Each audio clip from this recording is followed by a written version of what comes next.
শাহিনকে হসপিটালে নিয়ে গেছিলাম। সামান্য একটা কাজের লোককে তুই কেন হসপিটালে গেছিলি? আর কোনো লোক ছিল না? কয় টাকা দিলে তো ওরা নিজে থেকে ইচ্ছে করে নিত। তা হয় না বাবা, একজন শ্রমিকের পাখিটা চটফট করবে আর আমি দাঁড়িয়ে দাঁড়িয়ে তামাশা দেখবো? বাবা, গরিব দেখে তো তুমি মানুষই মনে করো না। তুমি পয়সার অহং করে অন্ধ হয়ে গেছো। ওই গরিবের রক্ত ঘামানি পরিশ্রমে তোমার এই অট্টালিকা।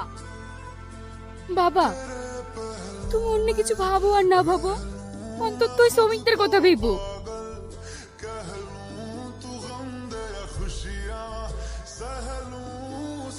স্যার, শুনলেন আপনার মেয়ে কথাবার্তা? আপনি জানেন না স্যার, ওই শাইনি আপনার মেয়ে মাথাটা খেয়েছে।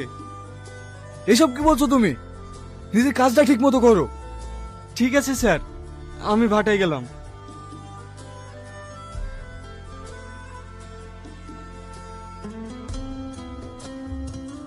সালমা, কাল শাহিনকে আমার সাথে একটু নদীর ধারে দেখা করতে বলিস তো।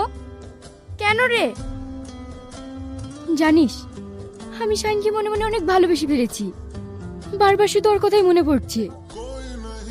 এ তুই কি বলছিস? ভাটার একটি শ্রমিক কে? তোর বাপ যদি জানতে পারে তাহলে কি হবে একবার ভেবে দেখেছিস? তাছাড়া আমি যতটুকু জানি তোর বিয়ে তুই ম্যানেজারের সাথে হবে। কি? ওই জানোরটার সাথে? ও তো মানুষের মধ্যে পড়ে না। টাকা থাকলে তাকে ভালোবাসা যায় না, ভালোবাসতে গেলে একটা মনের মতন মন লাগে, যেটা আমি শাহিনের মধ্যে দেখেছি। ও গরিব হতে পারে, কিন্তু ওর মধ্যে একটা সুন্দর মন আছে। ঠিক আছে, তো যা ভালো হয় তুই তাই কর। চ এখন। তা কি করে হয়? আমার জন্য তোমার জীবনটা কেন নষ্ট করছো? কেন? ভালোবাসলে কি কারোর আবার জীবন নষ্ট হয় নাকি? তা হয়তো হয় না, কিন্তু তোমরা তো ভীষণ বড় লোক, আর আমি তোমাদের ভাটার সামান্য একজন শ্রমিক। শ্রমিকের সঙ্গে মালিকের ভালোবাসা কোনোদিনই হয় না, আর আমাদের ভালোবাসা তোমার বাবা কোনোদিনই মেনে নেবে না। আমি বলছিলাম তুমি এসব ভুলে যাও।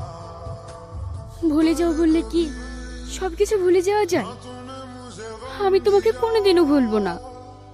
আরে, এ আমি কি দেখছি? ম্যাডাম শাইনের সাথে?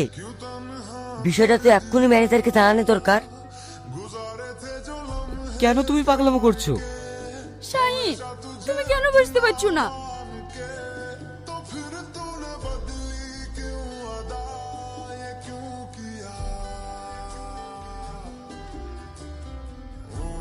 আমি তোমাকে ছাড়া বাঁচতে পারবো না। শ্রাবণী,